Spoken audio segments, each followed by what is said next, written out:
Welcome to success नीति। इस video में हम लोग आईपीएस क्लर्क मेंस 2019 में पूछे गए जितने भी क्वेश्चंस थे अरिथमेटिक सेक्शन से उन क्वेश्चन को हम लोग बनाएंगे। तो स्टार्ट करते हैं पहले क्वेश्चन से। पहला क्वेश्चन है, from container A containing 54 litre of mixture of milk and water in ratio 8:1, 18 litre of mixture is taken out and powered into container be in which the ratio of milk is water is 3:1। कहा गया है एक container है जिसमें 54 litre mixture है 8:1 के ratio में। इसमें से 18 लीटर मिक्सचर को हम लोग बाहर निकाल रहे हैं और एक कंटेनर दूसरा कंटेनर बी में डाल रहे हैं जिसमें मिल्क और वाटर का पहले से मौजूद है 3:1 के रेशियो में। If the difference between total milk and total water in container B is 30 litre then find the quantity of initial mixture in container B.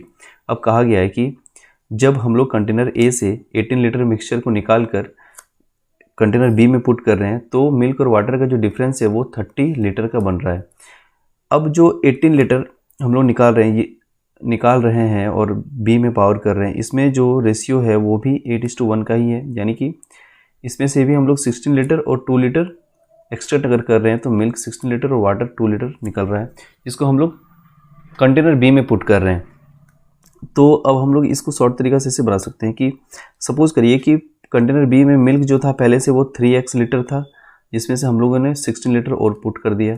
उसके बाद वाटर कितना था, x लीटर था, बाद में हम लोगों ने इसमें 2 लीटर ऐड कर दिया और ये मिल्क और वाटर का डिफरेंस जो है वो 30 लीटर डेटा दिया गया है। तो इस इक्वेशन को सॉल्व करके हम लोग आंसर जल्दी से जल्दी निकाल सकते हैं। तो 3x में x घटाएंगे तो 2x हो जाएगा, फिर यहाँ 16 में ये माइनस प्लस माइनस हो जाएगा तो यहाँ पे -14 हो रहा है इजिकल टू 30। x का वैल्यू हो गया यहाँ पे 14, ये 16 हो जाएगा, 2x का वैल्यू, x का वैल्यू 8 हो गया। अगर x का वैल्यू 8 है तो क्वेश्चन क्या पूछा है, find the quantity of initial amount of container B में पहले कितना मात्रा में मिक्सचर था। तो 3x और 1x 4x मात्रा में था, तो 4x का वैल्यू कितना हो जाएगा, 4 × 8 32 लीटर। ये आपका आंसर ऑप्शन सी। चलते हैं नेक्स्ट क्वेश्चन की ओर। In a match of 50 overs team as average run for first 30 over was 4.5 runs per over, while for the remaining 20 overs of the average was 5.5 runs per over. Team B chased the target and lost by 10 runs. Find the average run per over scored by Team B. Team B played all the 50 overs. मतलब है कि 50 over का match खेला गया A और B के बीच में। A ने पहले 30 ओवर में 4.5 के एवरेज से रन बनाया, फिर अगले 20 ओवर में उसने 5.5 के एवरेज से रन बनाया। यहाँ से हम लोग टोटल रन्स निकाल सकते हैं, इसको मल्टीप्लाई करेंगे तो टोटल रन मिलेगा। 30 ओवर तक का स्कोर क्या था, तो ये हो जाएगा 3 4 120, 115 135 हो गया और यहाँ पे 115 हो रहा है। टोटल करेंगे तो 245, एक बार रिपीट करते हैं, 20 में 100 5, ठीक है। 245 रन टोटल में बन रहे हैं कितने, 50 ओवर्स में। अब यहाँ कहा गया है कि team B chased the target and lost by 10 run, 10 run से हार जाती है, यानी कि कितना स्कोर करा होगा टीम बी ने, 235 कितने ओवर्स में, अगर 50 से डिवाइड करते हैं और ओवर से हमको क्या मिल जाएगा, 50 ओवर्स का एवरेज मिल जाएगा। तो यही आंसर 5 10 जा 15, 5 4 जा 20, 5 7 जा, इसको करेंगे तो 4.7, यानी कि ऑप्शन नंबर सी आपका सही है। चलते हैं नेक्स्ट क्वेश्चन की ओर। A is 50% more efficient than B. They together start the work and 7/12 of the work is left after 8 days. Find what time B alone will complete the whole work. Question है A का जो capacity है वो B से 50% ज़्यादा है, यानी कि अगर ये 100% है तो ये 150% होगा। इसको हम लोग रेशियो में तोड़ लेते हैं, ये हो जाएगा 3:2। ये एफिशिएंसी हो गया। अब हम लोग को मालूम है कि एफिशिएंसी का इन्वर्स होता है टाइम, ये टाइम कितना हो जाएगा, 2:3।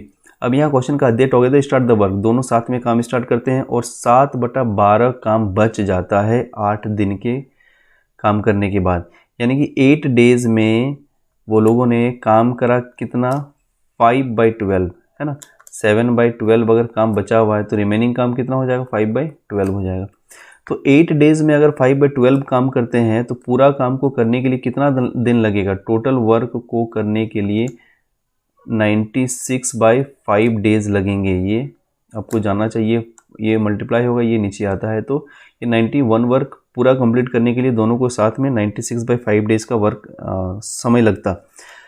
अब क्वेश्चन ये है कि रेशियो में हम लोग को मालूम है कि 2:3 के रेशियो से काम करते हैं, यानी कि अगर रेशियो को एक्चुअल मान ले तो अभी ये समझ सकते हैं कि ए 2 दिन में काम करेगा और बी 3 दिन में। तो एक फॉर्मूला है ए इंटू बी, ए प्लस बी के हिसाब से अगर हम लोग इस नंबर को दोनों का काम को एक साथ करवाएंगे तो ये इससे हम लोग को पता चल जाता है। तो यहाँ पे 2:3, 2 इंटू 3 और 2 + 3 5 हो जाएगा। ये रेशियो के हिसाब से अगर हम लोग देखें तो ये 6/5 डेज में काम कंप्लीट करते हैं और एक्चुअल में ये लोग कितना दिन में करते हैं 96/5। तो इसको हम लोग एक साथ मिलाकर इक्वेट कर सकते हैं। तो 5 5 कट रहा है यहाँ पे और यहाँ पे 6 से काटेंगे तो 6 1 जा 6, 6 जा 36, यानी कि 16 डेज क्या आया, 1 का वैल्यू आया 16 डेज। अब हम लोग को क्वेश्चन पूछा गया है कि बी अकेला इस काम को कितने दिन में करता है। तो बी अकेला यहाँ पे 3 दिन में कर रहा है, तो 3 × 16 का वैल्यू हम लोग कितना मिलेगा, 48 days. Option number E. Next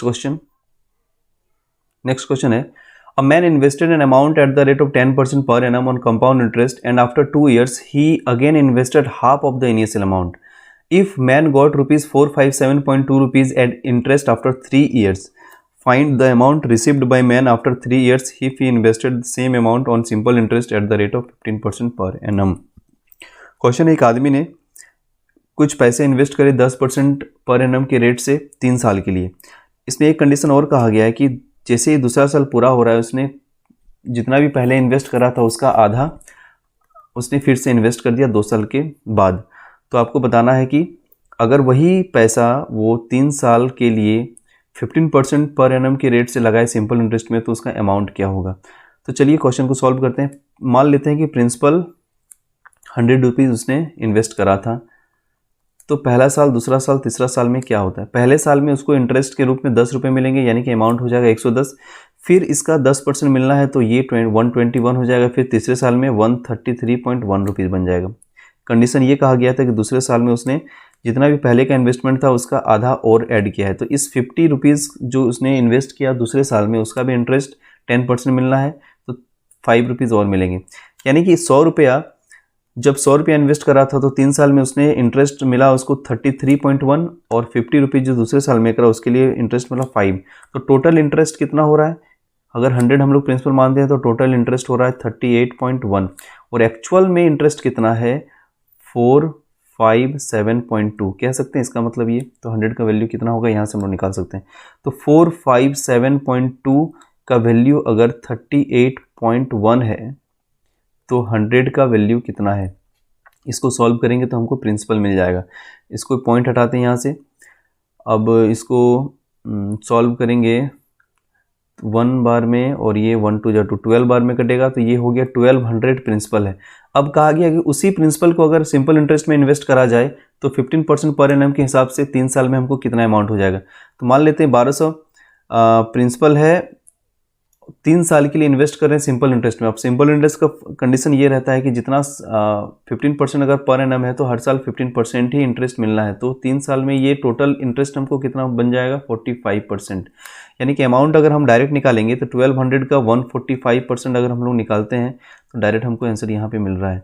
तो 145 × 12 आपको करना पड़ेगा, आंसर हो जाएगा 5 2 जा 10